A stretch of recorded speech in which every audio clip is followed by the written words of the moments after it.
So you have a private little beach full of celebrities and bodies getting screwed, and nobody cares because they're supposed to be dead. And this has been a major market. This one is blowing my mind. Justin Bieber and Usher reportedly got into a fight at an Oscars after party. Multiple people told TMZ that this fight turned into a physical fist fight. There's so many Epstein Files connections to Justin Bieber's Yummy video. First, let's talk about how he promoted this song by using a bunch of pictures of babies with the hashtag Yummy, and also wrote Yummy and pizza. It was hard for me being that young and being in the industry and not knowing where to turn, and everyone, telling me they love me. And we are finally seeing the Diddy fallout among celebs. Usher and Justin Bieber just got into a heated fight where Usher almost ended Justin. And Orlando Brown is jumping with his take and exposing the real reason Usher is panicking right now. See, Orlando has been trying to warn us about what happened to people like him and Justin for years. But every time he opened his mouth, people laughed and called him crazy. But now, Diddy is in federal prison. Those files are out, and almost everything Orlando said turned out to be true. Orlando told us Diddy was going after young men long before all those allegations appeared in mainstream media. And he also warned us that it was not just Diddy, but the whole industry. The private parties, islands, dark symbols in music, and TV. Orlando has been speaking about all that stuff forever. And now finally, people are paying attention. The eyes come out, and they call them panda eyes. And they do this to, so you see people with these cigars, and they're all these big celebrities, they all have the cigar in common. That's that big ass thing between their legs that they're sticking in, and it's one big society of it. Now, when it comes down to the selling of the, they're shipping and tracking and people, adults, the moms, the dads, right there on Target commercials, right there on Walmart commercials. And you're looking at the people that are missing, and they're smiling like they're happy, but they're going back to hell. And that's really what it is. These are actually adults.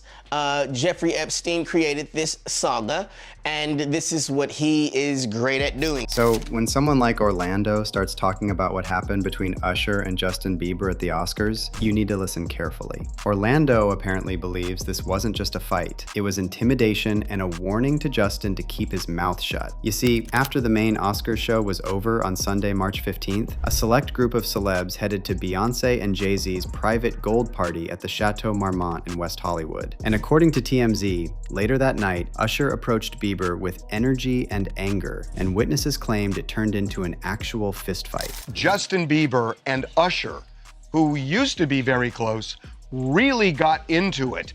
There are people who are telling us that they're hearing that there was actually a fist fight between the two. And this was at one of the Oscars after parties, the one that was thrown by Jay-Z and Beyonce. At the Chateau Marmont. At Chateau Marmont. And yeah, I mean, look, we've been hearing that there was some tension between Usher and Bieber. Now here's what's interesting. Sources told TMZ that Bieber has been making an effort to erase everyone in his past. He unfollowed Usher on Instagram earlier in 2025. He cut ties with his former manager Scooter Braun and distanced himself from pretty much everyone who was around him during his peak. And when it comes to Usher specifically, according to the Daily Mail, the rift between him and Justin deepened as some of Usher's industry connections to Diddy came under scrutiny. Back in October 2024, right after Diddy got arrested, sources said Bieber was completely disgusted by the allegations and that his association with Diddy was in his past, and that's where he wants to leave it. And here's the crucial detail. Usher is the one who connected Justin to Diddy in the first place. So when Usher corners Bieber at the biggest party of the year, what exactly was he saying? What was he trying to do? Well, according to Orlando Brown, it was a warning. See, Orlando has talked about this before, how in this industry, victims often turn to accomplices or perpetrators. It's a vicious cycle,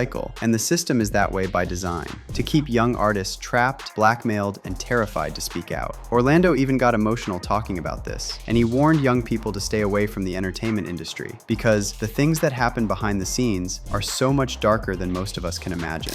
What's something that you could say to the kid that's like right now in the hood, wants to be an actor, you know what I mean, wants to pursue that goal, but really don't know how to get started?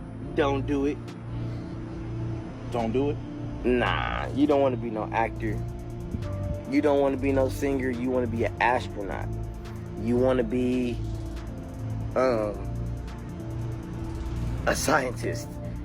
You want to be a doctor. You want to be a lawyer. You don't want to be no actor. You don't want to be no singer. You don't want to do nothing in entertainment. Focus on things that are natural and that are from God. God-given things that you can do if you just apply your mind. You're like tearing up while you're saying that, man. Like, yeah, it's real. It's real. I don't want him hurt. Yeah. And when he was asked about people accusing him of speaking in codes, Orlando fired back, saying it's not code. He's literally telling you what happens in the industry. He's talking to code. No, I said I'm not giving my asshole up. That's not a code. Ain't no code to that. I'm not bending on even no couches. Y'all niggas running up my asshole. Ain't no studio for me to go go get raped and be looking like somebody's funny. Get the out of here, nigga. None of that shit. And since I can get on and identify who the is getting, that's the problem. Stop getting period. This shit hurt. Yeah. Now circling back to Justin Bieber and Usher, it appears both of them were victims of those same things Orlando Brown has been warning about. In 1994, when Usher was just 14, his manager L.A. Reid sent him to live with Diddy in New York for a year. Reid called it Puffy Flavor Camp. And all you need to know about this place is that when Usher was asked if he would ever send his own kids to live with Diddy, he immediately said, hell no. 14 years old. You're a dad now. Would you ever send your kid to Puffy Camp? Hell no. See? Usher saw things he still won't fully describe, and he admits he would never let his own children anywhere near that situation. So that means he knew. He knew exactly what Diddy was about. Now fast forward to October 2008. Usher calls L.A. Reid and says he has something he wants to bring him. He shows up at Reid's office with a 14-year-old Justin Bieber. Reid wrote about this in his memoir and said Usher brought Bieber to him as a gift. Those are the exact words. And Reid went on to say something even creepier, describing Bieber as a beautiful woman. Reid wrote in his memoir how his first thought when he saw Bieber was that this kid was beautiful, like a woman can be beautiful and men rarely are, and he turned it on as soon as he stepped into the room. Justin was simply beautiful, Reid wrote. His superpower was his face. Reid signed Bieber immediately, and then, within months, Justin was handed over to Diddy to spend 48 hours with him. Usher, who already went through Puffy Flavor Camp, knew exactly what that meant, and he did nothing. Right now, he's having 48 hours with Diddy, him and his boy. They're having the times of their lives, like, you know, where we hanging out and what we doing. We can't really disclose, but it's definitely a 15-year-old's dream. You know, I have been given custody of him. You know, he signed to Usher. I had legal guardianship of Usher when you know he did his first album. I did Usher's first album. I don't have legal guardianship of him, but for the next 48 hours, he's with me. So yeah, we gonna go full crazy. New York City.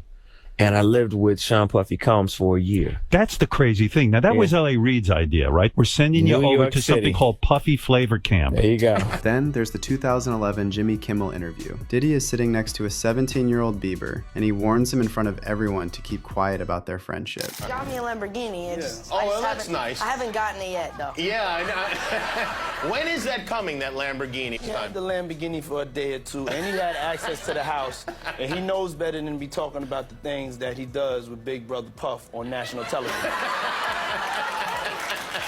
Oh, apparently not. Everything ain't for everybody. So here's the question Orlando Brown has been asking. If Usher knew what happened to him at Diddy's house, why did he turn around and hand Justin to the same man? That's not a mentor, that's a facilitator. And now, years later, when Bieber starts pulling away from all of it, unfollowing Usher, cutting ties with everyone connected to that era, Usher corners him at the biggest party of the year. And here's what Orlando has been saying for years. The people who got hurt in this system, they don't talk, because the people who put them in that system make sure they don't. That's dangerous, because if Justin starts starts talking, he doesn't just expose Diddy, he exposes everyone who helped put him in that situation. Now remember, TMZ said that it was Usher who approached Bieber at the Oscars party, not the other way around. They said Usher came with energy and anger. So why is Usher the one who's angry? If Bieber has been distant, why does Usher care enough to start a confrontation? Well, maybe it's because Bieber's silence is the only thing protecting Usher. Now imagine that truth comes out. Imagine Justin decides to talk about everything he witnessed in the industry. But here's the part that makes this even darker. With those files being released and Diddy's trial exposing how these networks operate, the spotlight is getting brighter. People are connecting dots between the private island network and Diddy's industry circle. And they're realizing this isn't just about one or two bad guys. It's about the whole system. The mainstream media keeps saying Diddy's name isn't in those files. And technically, they're right. There's no flight log or meeting record. But here's what they're not telling you. The same billionaire gatekeepers who funded one operation allegedly funded Diddy's too. It's not a handful of bad actors. It's a network. So if you were a billionaire who attended Diddy's parties, what would you do right now? Diddy is in prison. His assets are frozen. His legal team is fighting a losing battle. And the people who know what happened at those parties are starting to talk. So could it be that this is the reason Usher confronted Bieber at the Oscars? Not just to protect himself, but to protect the network. Because if Bieber decides to talk, he doesn't just implicate Usher, he implicates people with way more power and influence, the ones who funded it all. And let's not forget that Justin already dropped hints about this in his songs and music videos. Remember Yummy? At the time, everyone thought it was just another catchy pop single, but watch that video again. There were so many Epstein Files connections to Justin Bieber's Yummy video. First, let's talk about how he promoted this song by using a bunch of pictures of babies with the hashtag Yummy, and also wrote Yummy and pizza. And this word Yummy was used like 300 times in these Epstein files. I haven't seen anybody point this out, but at the end of the video, there's a baby pig on the table. At the start of the video, we see him walking through the kitchen, going to the table with the old rich people as if he's being served. They have very young people as the entertainment. They show this girl, and here's her outfit, but we'll get into that. There's also paparazzi in the kitchen as in being filmed at this party. We see Justin with a sandwich in front of him, guarded by a piece of bread. On the sandwich is this red cherry or olive with red little sticks in them, which later becomes black with black sticks. So was this all just a coincidence or a signal? Was the Yummy video Justin's way of exposing what he learned about the industry? Or what happened to him personally? Well, we can only speculate unless Justin himself confirms it. But if Justin was trying to expose what happened to him, then he's not just a victim. He's a potential whistleblower. And the people who handed him over to Diddy, they have a lot to lose if he decides to talk. Now let's bring this back to where we started. Orlando Brown has been telling us this story for years. He sat in interviews and described exactly how the system works. Orlando wasn't crazy. He was trying to warn us. He was telling the truth in plain sight, knowing that if he spoke too clearly, he'd end up silenced. So he played the crazy role and kept talking anyway. Now the question is, how many more Orlando Browns are out there? How many survivors are walking around with the crazy label because that's the only way they can stay alive? But let me hear your thoughts. Do you think Usher was trying to intimidate Justin at that party? And if Orlando Brown was right about all of this, do you think Justin will ever speak out? Drop your thoughts in the comments and stay tuned for the next video.